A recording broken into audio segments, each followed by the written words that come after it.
ইছে অগ্নিবীণাৰ তান কবি অম্বিকাগিৰি ৰায়চৌধুৰী। এইটো নহয় হাঁহি তামাচাৰ ভাগৰ জোৰোৱা গান, এই যে জীৱন মৰণ একাকাৰ কৰা অগ্নিবীণাৰ তান। ই যে শত অপমান লাঞ্ছনা হানি ওজৰা অসীম তাপ, ই যে ৰুদ্ধ আত্মা বেদনা নিগৰি ওলোৱা অনল ভাৱ। ই যে সুধাৰ কাৰণে দেৱদানৱৰে সিন্ধু মথন গান, ই যে মৃত্যুঞ্জয় পদৰ কাৰণে মহা হলাহল পান। ই যে মাতৃ চৰণ পূজাৰ বেদিতে হৃদয় ৰক্তদান, এই যে ভাই ভাই সবে চকু প্ৰচাৰতে এক হৈ যোৱা প্ৰাণ।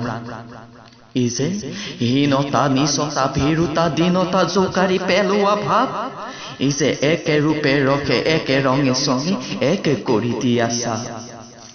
ই যে মহামানৱতা মূৰ্ছিত হোৱা অতি ঘোৰ অপমান, ই যে উৎপীড়কৰ ঘৃণিত গৰ্ব গুৰি কৰা অভিযান।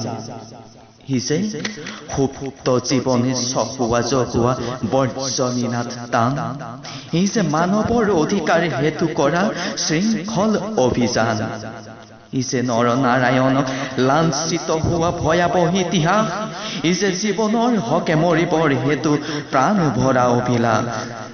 ই যে মুক্ত জীৱন বন্ধন কৰা কঠোৰ ব্যথাৰ হান, ই যে মানৱতা অৱমানকাৰীক মৰ্দিত কৰাৰ ধ্যান। ই যে শত আঘাতৰ ৰক্ত ধোৱা শ্ৰাৱণৰ মহাবান, ই যে মাতৃ আদেশ সন্তান প্ৰাণে দিবলৈকে বলিদান। নমস্কাৰ।